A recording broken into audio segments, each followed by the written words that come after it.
Om Swastiastu. Hindu dikenal luas sebagai agama tertua. Hindu juga memiliki pengikut yang lumayan banyak. Hindu berasal dari India. Dengan begitu, India menjadi pusat spiritual Hindu. Banyaknya tempat suci di sana membuat banyak orang berbondong-bondong datang ke India. Ditambah lagi dengan banyaknya peninggalan-peninggalan sisa-sisa dari peradaban Weda yang sangat maju pada zaman itu. Kita harus melihat 6.000 tahun lagi ke belakang untuk mengetahui sejarah awal Hindu. Menuju ke wilayahan Saraswati Indus di benua kecil India. Benua ini terbentang luas dari Sri Lanka dari selatan sampai ke pegunungan Himalaya di utara. Dari arah barat hingga Teluk Bengal di timur. Peradaban Saraswati Indus berkembang di wilayah ini, bahkan menjadi besar dan paling maju di dunia, hingga mengalahkan peradaban Mesir, Mesopotamia, dan Cina. Peradaban ini diberi nama sesuai dengan dua nama sungai besar di wilayahnya, yaitu Saraswati dan Indus. Ini disebut kebudayaan Weda. Berikut teks suci awal Hindu. Peradaban ini juga dikenal dengan sebutan Harapan. Setelah tempat ini ditemukan kembali pada tahun 1920. Ini adalah budaya kota yang berpusatkan di bandara-bandara yang terorganisir dengan populasi 80.000 orang, di mana pada zaman itu sangat jarang terjadi. Kota-kota ini dihubungkan dengan laluan perdagangan yang diperluas ke arah barat sampai Mesopotamia dan ke arah timur hingga ke Asia Tengah. 5.000 tahun kemudian, para arkeolog menemukan benda-benda keramik, mohor-mohor, patung-patung, manik-manik, barang emas, alat pertukangan, aneka mainan anak, kereta miniatur, dan dadu. Semua hal tersebut memberikan gambaran tentang bagaimana peradaban zaman itu merupakan sumber dari peradaban India modern saat ini. Pada mohor-mohor batu rata, terdapat tulisan dewa-dewi, adat upacara, simbol-simbol, manusia, tumbuhan, dan binatang. Bahkan, budaya tulisan sudah menyebar pada semua orang saat itu. Sampai saat ini, kita belum bisa memahami tulisan tersebut. Dari artefak ini, kita belajar bahwa agama dan praktik kebudayaan tersebut adalah identik dengan apa yang diikuti oleh penganut Hindu saat ini. Pada sebuah mohor, terdapat sosok seorang tokoh yang dalam posisi meditasi yang mirip dengan Dewa Siwa. Sementara yang lainnya, terdapat postur bunga teratai yang saat ini dipakai dalam Hatha Yoga. Ada pula yang menemukan hubungan erat zaman dulu dengan zaman sekarang, termasuk lambang swastika, patung-patung dewi, pemujaan terhadap Siwa Lingga, altar api yang menunjukkan pelaksanaan upacara oleh bangsa Weda. Ini juga dikenal sebagai orang Arya.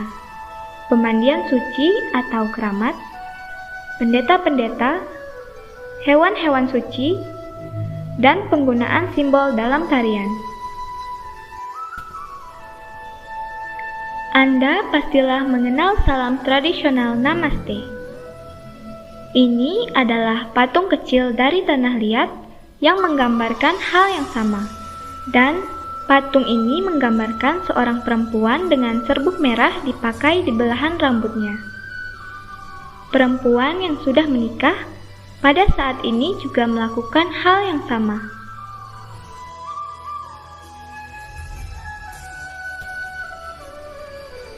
Ketika sungai ini mengering sekitar 2000 tahun sebelum Masehi, budaya Saraswati Indus merosot. Orang pindah ke tempat yang lebih subur, ke bagian timur dan tengah India, khususnya sepanjang Sungai Gangga dan bahkan keluar dari benua kecil India.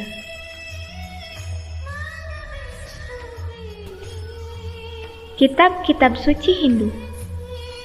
4 Weda.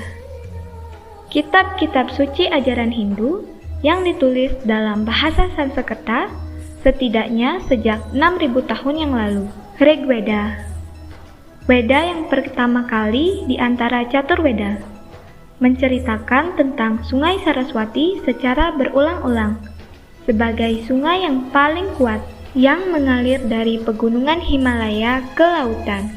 Dari sini, kita memahami bahwa kitab suci tersebut harus telah ditulis sebelum tahun 2000 sebelum Masehi, di mana pada ketika sungai ini telah mengering. Sloka dalam Weda isinya pemujaan kepada Tuhan, dewa dan dewi, dan menggambarkan orang-orang berkuasa dan spiritual, dan mereka, raja-raja dan maharaja, perjuangan peperangan, perekonomian mereka yang canggih termasuk pertanian, industri, perdagangan, dan peternakan. Dalam Weda disebutkan negara itu sebagai Sapta Sindhu, bermaksudkan daratan 7 sungai. Kata Hindu dan India berasal dari bahasa Sanskerta yaitu Sindhu, yang berarti sungai. Sloka-sloka Weda ini juga menguraikan suatu bentuk pemujaan unsur api, yajna yang dilaksanakan di sekitar altar yang dibuat secara khusus. Para arkeolog telah menggali altar seperti ini di kota-kota Saraswati Indus. Umat Hindu masih melaksanakan pemujaan unsur api seperti ini. Asalnya, ribuan sloka Weda ini tidaklah ditulis, tetapi diingat. Bahkan, sampai saat ini pun, masih ada pendeta-pendeta yang dapat melantunkan sloka dari ingatan mereka sebanyak 10.500 sloka, yang dapat memakan waktu sampai 50 jam. Terdapat banyak lagi kitab-kitab suci umat Hindu yang sangat dihormati, termasuk Purana dan tulis-tulisan dari para Maharasi yang sudah mendapatkan pencerahan. Epik Ramayana dan Mahabharata adalah sejarah tradisional India yang merupakan gudangnya warisan Hindu. Ramayana adalah kisah Dewa Rama, reinkarnasi ketujuh atau awatara Dewa Wisnu, dan pasangannya Dewi Sita. Mahabharata adalah cerita epik terpanjang di dunia. Ini adalah kisah perang mahadahsyat antara sepupu di zaman India kuno demi memperebutkan singgasana di sebuah kerajaan agung. Kisah pertengahannya adalah Bhagavad Gita, yang merupakan sebuah dialog antara komandan perang Arjuna dan Dewa Krishna, reinkarnasi ke-8 dari Dewa Wisnu pada saat peperangan berlangsung. Mahabharata tetap menjadi salah satu kitab yang paling berpengaruh dan menyebar luas di seluruh dunia, dengan pesan-pesan keadilannya yang mendominan. Musik suci Hindu, tarian, drama, dan seni bersumber dari dua cerita ini. Masyarakat Hindu. Pada zaman 600 tahun sebelum Masehi, sistem sosial, keagamaan, filosofis, dan praktek-praktek keagamaan telah wujud sejelasnya dan menjadi teras kepada agama Hindu pada hari ini. Lainnya muncul dari budaya Indus Saraswati, kitab-kitab Weda, budaya Dravida, dan agama-agama suku. Bentuk yang berbeda dari kehidupan masyarakat tersebut adalah warna atau sistem kelas.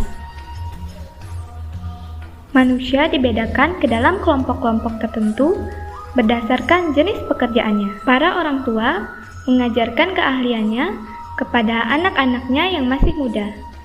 Ini akan menjadi dasar yang kuat dalam hal profesi mereka. Seterusnya, menjadi pekerjaan warisan. Ada kelompok pendeta, prajurit, pedagang, dan para pekerja, termasuk para pembuat kerajinan tangan dan petani.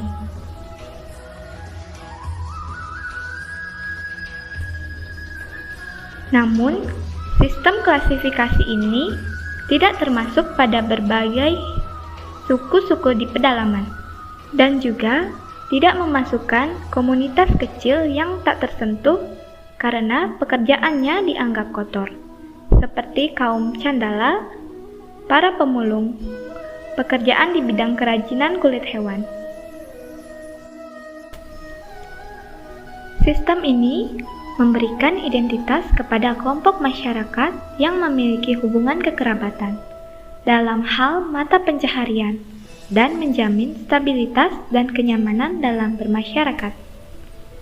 Kontribusi dari sistem kasta terus memainkan peran kunci dalam bidang ekonomi, sosial, kehidupan politik, dan yang paling ketara adalah dalam pernikahan dan pada saat pemilu.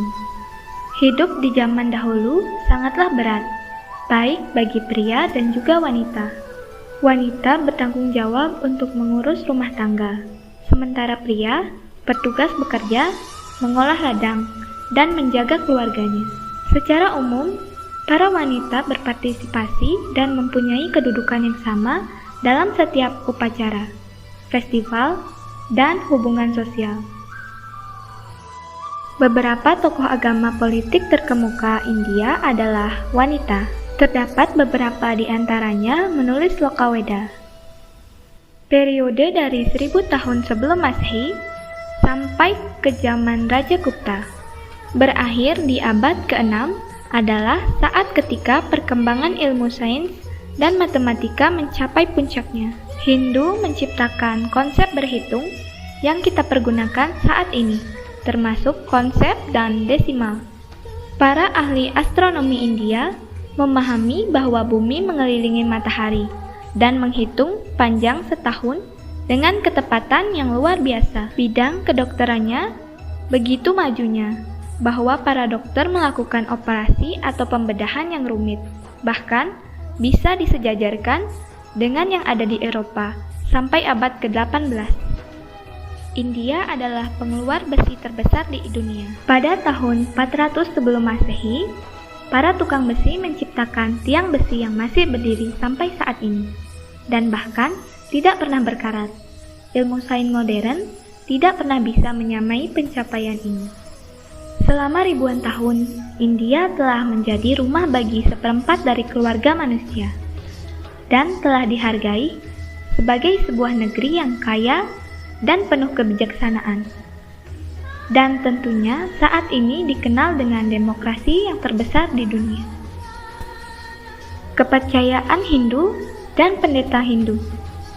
Agama dari tanah ini adalah Hindu, sebuah agama yang bersifat terbuka, penuh toleransi, dengan keyakinan bahwa kebenaran itu adalah satu. Tapi, jalan mencapai kebenaran ini yang beragam. Hindu menghormati semua agama. Hindu adalah satu-satunya agama yang menghormati Tuhan dalam wujud Purusa dan Pradana. Nama asli Hindu dalam bahasa Sanskerta adalah Sanatana Dharma, berarti agama yang abadi. Kebanyakan orang Hindu percaya kepada Tuhan Yang Maha Esa. Banyak dewa dan dewi, dunia spiritual, kedewataan jiwa, dharma, kelahiran semula di tubuh baru, kesadaran Tuhan dan pembebasan dari kelahiran semula atau moksa.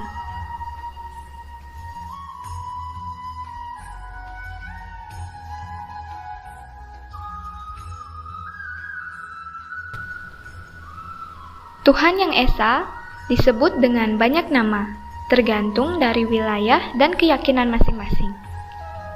Seperti Brahman, Bhagavat, Siwa, Sakti, Wisnu, dan banyak lagi. Dia, baik laki maupun perempuan, Maha mengetahui, mengasihi semuanya, ada dalam semua makhluk atau benda, dan juga berada di luar segalanya. Tuhan hadir dalam semua orang sebagai Atman dan jiwa. Kesadaran Tuhan menggambarkan pengalaman ketuhanan tercapai di dalam diri seseorang. Pengalaman pertemuan dengan Tuhan ini disebut tujuan utama kehidupan. Hindu mengajarkan bahwa setiap manusia boleh mengetahui Tuhan secara pribadi. Hindu juga memuja para dewa. Setiap dewa memiliki kekuasaan dan tanggung jawab yang berbeda. Contohnya, Dewa Ganesha adalah dewa penghancur segala rintangan. Saraswati adalah dewi ilmu pengetahuan, dan Hanuman adalah dewa dari pelayanan dan pembaktian. Setiap umat Hindu bebas memilih dewa mana yang akan dipujanya. Dharma adalah konsep yang paling utama bagi agama Hindu. Pengertian Dharma mencakup tanggung jawab moral, kebenaran, aturan yang keramat atau suci, etika, keindahan, keadilan agama, dan hukum alam. Dharma secara singkat artinya adalah yang menjunjung segalanya. Prinsip Dharma, ahimsa atau anti kekerasan, adalah penting sampai saat ini. Mahatma Gandhi memimpin kemerdekaan India di tahun 1947 adalah karena menggunakan cara anti kekerasan, protes yang damai, boikot, mogok massal, dan tidak bicara. Kekuatan inilah yang membuang pemerintahan bangsa Inggris. Suatu ketika, Mahatma Gandhi mengatakan, anti kekerasan adalah kekuatan terbesar yang dimiliki oleh manusia.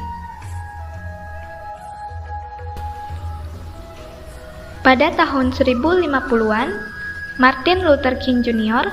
menyadari kehebatan metode yang digunakan oleh Gandhi, dan dia pergi ke India untuk bertemu dengan pengikut setia Gandhi. Dia kemudian menerapkan metode yang sama untuk berjuang dan memenangkan hak-hak kaum kulit hitam minoritas di Amerika.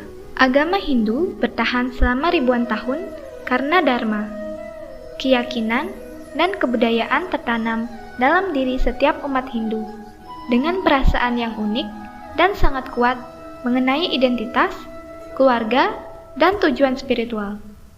Agama Hindu bertahan karena Hindu adalah agama yang dinamis, yang memberikan kebebasan untuk melaksanakan ajarannya, menerima bahwa banyak cara untuk memuja Tuhan, dan menyediakan banyak festival, pura, guru, dan kitab-kitab suci untuk menerangi semua jalan tersebut.